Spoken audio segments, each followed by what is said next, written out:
Hello, everyone. Welcome to week 2 in this class. I'm glad to see that everybody is participating in the class, and it seems like everybody is actually doing the reading. So, fantastic job on that front.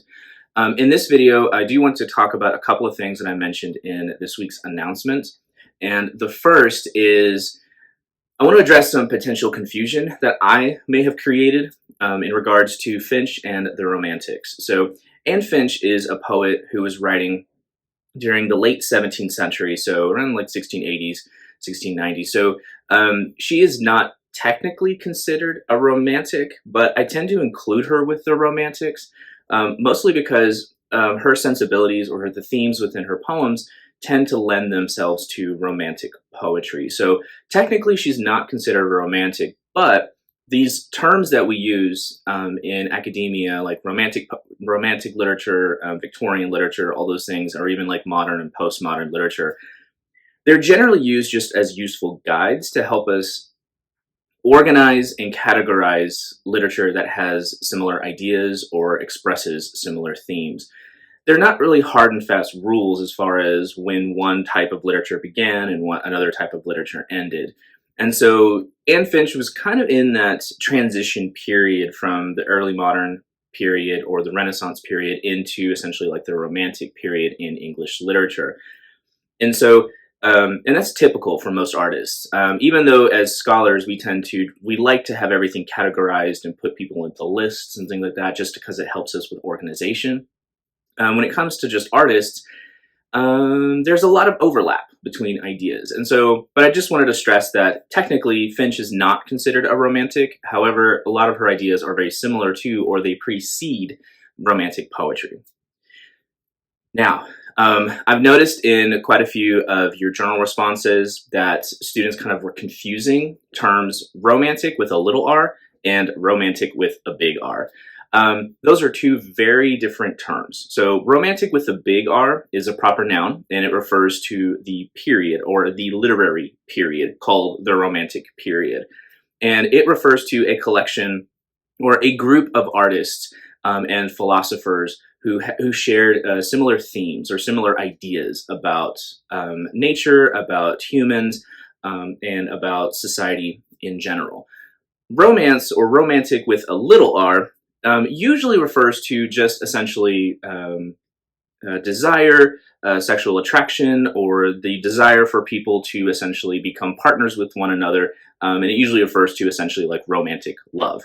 The Romantics, or the Romantic period, were very interested in human passions and human emotion. However, that included more than just love. It could be despair, it could be hate, it could be intelligence, it could be a wide variety of different things. And so when we talk about the Romantics, they privileged human emotion over pretty much anything else, over like logic. And so even in their poetry was designed to give this sense of inspiration, as if the writers themselves were kind of creating this poem as you were reading it, in other words. Now, that's not exactly what happened. They were very careful in their writing. They were very careful in creating these poems. It takes a lot of work to make something seem like it's effortless, right? And so the Romantics worked a lot on this. And so, but it was that human creativity, that human inspiration that they were really interested in. And they did focus a lot on human emotions. And so that includes the entire range of human emotions, not just love. So make sure to be careful when how you distinguish between romantic with a little r and romantic with a big R. Now, finally, speaking of human emotions, I would like to address something that I may have mentioned in regard to Keats' poetry.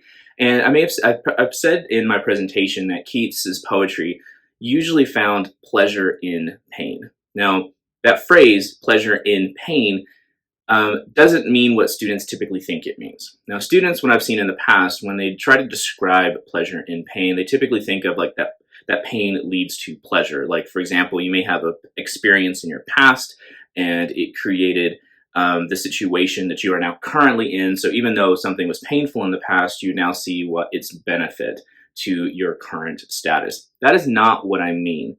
What I mean is essentially finding something that's painful simultaneously pleasurable. So let me just kind of give you this specific example to kind of go with. So, have you ever had the experience where you've had a bruise or other some kind of like cut or some part of your body where that was in pain, right? And somehow, some way, even though it was painful, you felt the need to still push on that bruise. You kept doing it, right?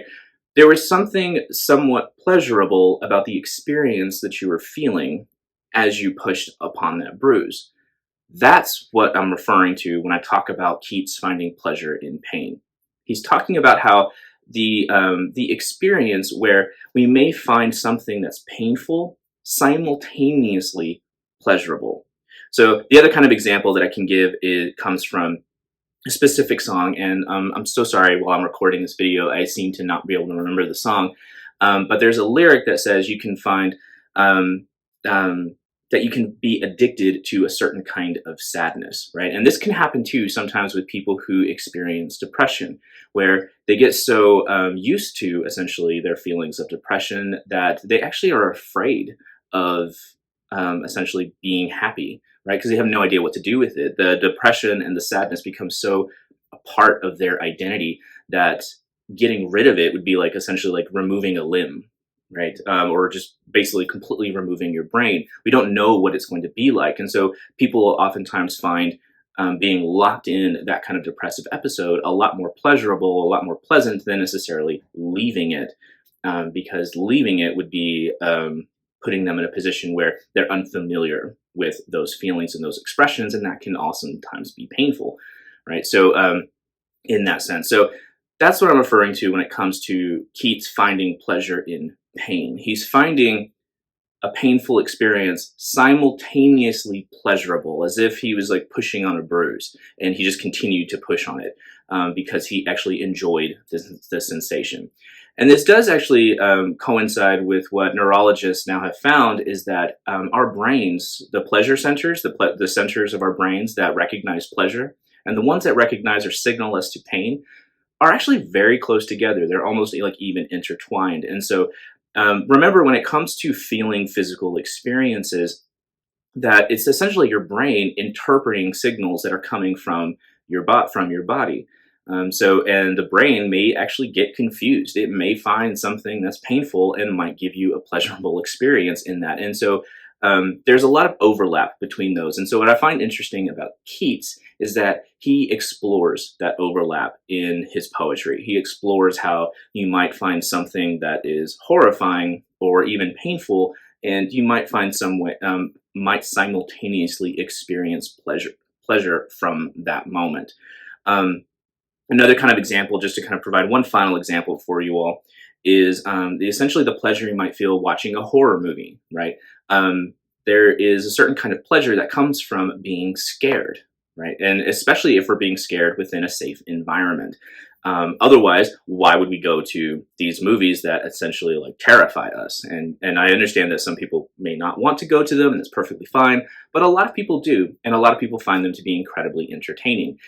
So that's kind of, I'm trying to use these examples to help give you a better idea or a clearer idea of what Keats, the theme of Keats's poetry is, and how he might be able to find pleasure in pain. So I hope that helps. And as always, if y'all have any questions or any concerns about the course, please let me know and I'll be happy to help out. I'll talk to you later.